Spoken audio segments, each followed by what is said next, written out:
وبركاته. رئيس الجلسة والحفل الكريم، يسعدني أن أتقدم أمامكم بتلخيص مقال كتبته بعنوان أثر تطبيق القواعد الفقهية الكبرى في تحقيق التعايش السلمي. أيها الإخوة، إن من أهم التوفيقات الربانية على علماء الأمة الاهتداء إلى اكتشاف القواعد الفقهية الكبرى التي تتضمن فروعا كثيرة وتضبط مسائل فقهية متناثرة وتساعد كثيرا في ضبط الفتاوى وتنزيلها على وقائع الناس وأفعالهم وتصرفاتهم، ولذا لها شأن عظيم عند العلماء، وقد دل عليها نصوص شرعية واتفق عليها العقلاء والفقهاء. أيها الإخوة الكرام، والمقصود بالقواعد الفقهية الكبرى هي 5 قواعد فقهية كبرى عليها مدار الفقه، وهي الأمور بمقاصدها، واليقين لا يزول بالشك، والمشقة تجلب التيسير، ولا ضرر ولا ضرار، والعادة محكمة. والمراد من التعايش السلمي أن يعيش الناس فيما بينهم بالوئام والسلام بعيدا عن الحرب والعنف والخصام. والتعايش السلمي أمر يرغب فيه الناس جميعا، وهدف يريد تحقيقه الحكومات جمعاء، لأن فيه الخير والصلاح لجميع الأطراف المعنية إذا تحققت أصوله وضوابطه. وإليكم الآن القواعد الفقهية الكبرى وأثرها في تحقيق التعايش السلمي. القاعدة الأولى: الأمور بمقاصدها وأثرها في تحقيق التعايش السلمي.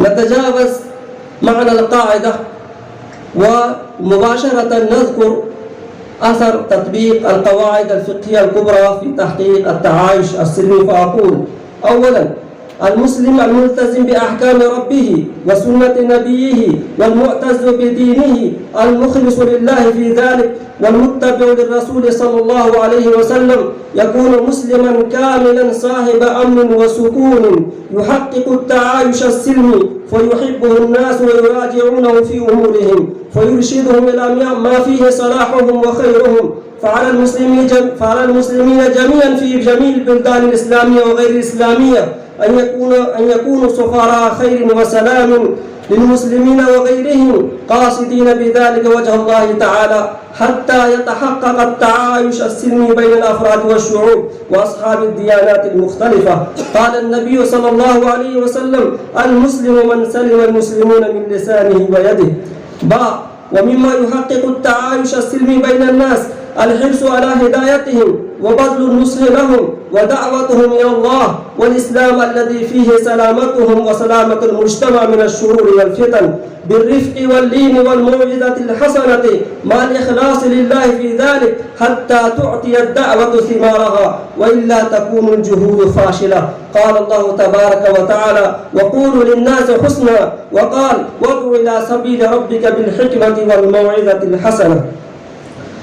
ثالثا، الإحسان إلى الخلق عند تعرضهم للمصائب والمشكلات والحوادث والآفات الأرضية والسمائية بمساعدة مالية أو غذائية أو إغاثية أو غير ذلك من أنواع الإعانات ابتغاء وجه الله، يؤدي دورا مهما في التعايش السلمي بإذن الله، ويذهب الشحناء والبغضاء والنفرة والحساسية والكراهية، ويقرب الناس بعضهم إلى بعض.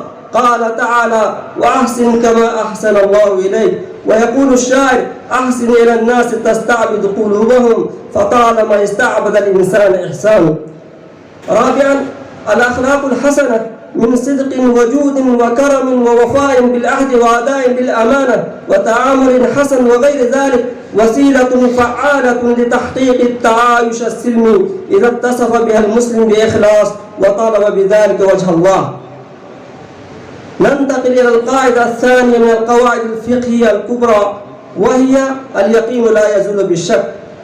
ومن آثار هذه القاعدة: أولا، الأصل واليقين في دماء المسلمين وأموالهم وأعراضهم التحريم. فلا يجوز انتهاكه لأنه يسبب الفساد بينهم ويأتي بما يناقض التعايش السلمي فيما بينهم.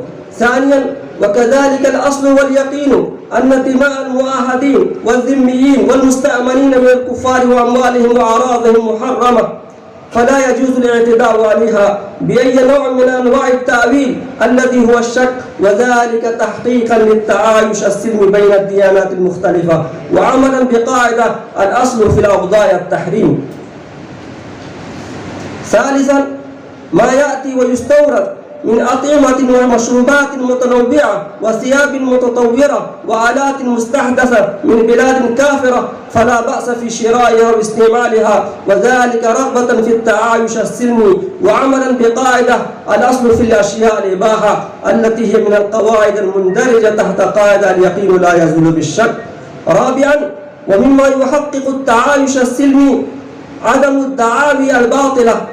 الدعاوى الباطلة والكاذب على الآخرين من دين أو قتل أو زنا أو سرقة، فلا يجوز لأحد أن يدعي على الكفار دعاوى في الدماء والأموال وغير ذلك، لأن الأصل واليقين براءة الذمة، فلا يزول هذا اليقين بالشك.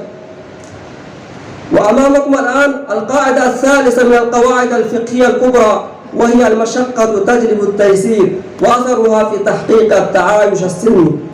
ومن آثار هذه القاعدة: أولا، إذا هاجمت طائفة مسلحة أو غير مسلحة على مسلم أو جماعة مسلمة محددة التعايش السلمي وأجبرته على النطق بكلمة الكفر، فإنه يجوز له النطق بذلك بشرط أن يكون قلبه مطمئنا بالإيمان، لقوله تعالى: إلا من أكره وقلبه مطمئن بالإيمان، ولأن المشقة تجلب التيسير.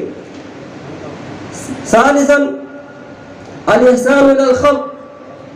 ثالثا، التعامل مع المسلمين والكفار بالبيع والشراء والزراعة والمساقات والمضاربة والتجارة أو نحوها أمر يحقق التعايش السلمي والعيش الكريم للجانبين، فيجوز ذلك دفعا لحاجات الناس، والمشقة تجلب التيسير، والحاجات تنزل منزلة الضرورة عامة كانت أو خاصة. أيضا من آثار هذه القاعدة للمحافظة على التعايش السلمي قد تطرأ حالات اضطرارية يجوز فيها الكذب والحلف عليه عملا بقاعدة المشقة تجلب التيسير، وقاعدة الضرورات تبيح المحظورات، وذلك إذا كانت المصلحة أعظم وأشد من مفسدة الكذب، كضرورة تخليص نفس بريئة من الهلاك، أو امرأة من الزنا، أو مال معصوم من الغصب. أيضا من الآثار للأمن الاجتماعي والتعايش السلمي ينبغي التعاون مع الأجهزة الحكومية إذا أرادت التصوير الفوتوغرافي وأخذ البصمات نظرا لحاجات الناس في سفرهم وإقامتهم لإثبات شخصياتهم ومراقبة سلوكهم، فإن ذلك جائز عملا بقاعدة المشقة تجلب التيسير والضرورات تبيح المحظورات. ومن القواعد الرابعة الفقهية الكبرى قاعدة لا ضرر ولا ضرار، وأثرها في تحقيق التعايش السلمي. ومن آثار هذه القاعدة الإضرار بممتلكات الدولة من المباني الحكومية والمطارات والطائرات والقطارات ووسائل الاتصالات وغيرها، وكذلك الإضرار بأموال الغير لا يجوز لقاعدة ولا ضرر ولا ضرار، ولأن ذلك يتنافى مع وصول التعايش السلمي والمواطنة. ثانيا، القيام بالإرهاب والتفجير ونحو ذلك مما يضر الآخرين في نفوسهم وأموالهم لا يجوز، وذلك تحقيقا للتعايش السلمي وعملا بقاعدة لا ضرر ولا ضرار. وأيضا من آثار هذه القاعدة القيام بأمور تضر باقتصاد الدولة وتلحق الضرر بالمواطنين كعملية تزوير النقود وسرقة أموال الدولة ونحوها لا يجوز لقاعدة الضرر يزال. وأخيرا القاعدة الخامسة الأخيرة العادة محكمة، ونذكر بعض آثارها، فأقول: تقيم بعض الحكومات أو طائفة معينة من الناس أو شخصيات سياسية حفلا للإفطار الجماعي في شهر رمضان المبارك وصار هذا أمرا مشهودا وعرفا مشهورا، وهو من الأعراف والعادات الحسنة والعادة محكمة، فيجوز للمسلمين المشاركة في ذلك وتناول الإفطار ليتعزز التعايش السلمي بين أفراد الشعوب.